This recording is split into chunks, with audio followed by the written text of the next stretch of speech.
ಇಂದು ನಮ್ಮ ಕಾಲೇಜಿನಲ್ಲಿ ಶಾಲಾ ಕಾಲೇಜು ಜಾಗೃತಿ ಕಾರ್ಯಕ್ರಮ, ನೈತಿಕ ಮೌಲ್ಯಗಳ ಅರಿವು ಕಾರ್ಯಕ್ರಮದಲ್ಲಿ ನಮ್ಮ ಪಾವಗಡದ ಹೆಮ್ಮೆ ನವೀನ್ ಕಿನಾರಳ್ಳಿ ಸರ್ ಅವರು ಮಾತಾಡ್ತಾ ಇದ್ರೆ, ಎಲ್ಲೋ ಒಂದು ಕಡೆ ಮಲಗಿರ್ತಕ್ಕಂಥ ಮುಗ್ಧ ಮನಸ್ಸುಗಳು ಅರಳಿ ಪುಷ್ಪಗಳಂತೆ ಈಗ ತಮ್ಮಲ್ಲಿರ್ತಕ್ಕಂಥ ಜವಾಬ್ದಾರಿಗಳು ಹೊರಗಡೆ ಬರ್ತಾ ಇದ್ವು.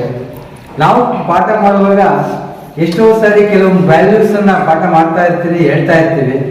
ಆದರೆ ಆ ವ್ಯಾಲ್ಯೂಸ್ ಹೇಳಿದಾಗ ಅವ್ರು ಎಲ್ಲೋ ಒಂದು ಕಡೆ ಅವುಗಳಿಗೆ ಅಷ್ಟಾಗೆ ತಲೆ ಕೊಡ್ತಾ ಇರಲಿಲ್ಲ.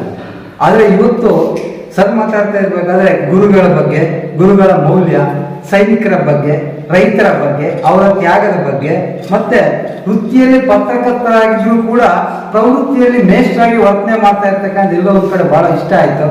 ಆಮೇಲೆ ತಂದೆ ತಾಯಿಗಳ ಕಷ್ಟ ನಷ್ಟಗಳು ಎಷ್ಟಿದಾವೆ ಅಂತಂದ್ರೆ, ನನ್ನ ತಂದೆ ತಾಯಿಯ ಕಷ್ಟ ನಷ್ಟಗಳನ್ನು ನಾನು ನೋಡಿದ್ದು ಸರ್ ಬಾಯಲ್ಲಿ ಕೇಳ್ತಾ ಇರ್ತಕ್ಕಂಥದ್ದು ನನಗೆ ಎದ್ದು ಕಾಣ್ತಾ ಇತ್ತು. Actually I am student of you ನಾವು ಇನ್ ದಿಸ್ ಕ್ಲಾಸ್.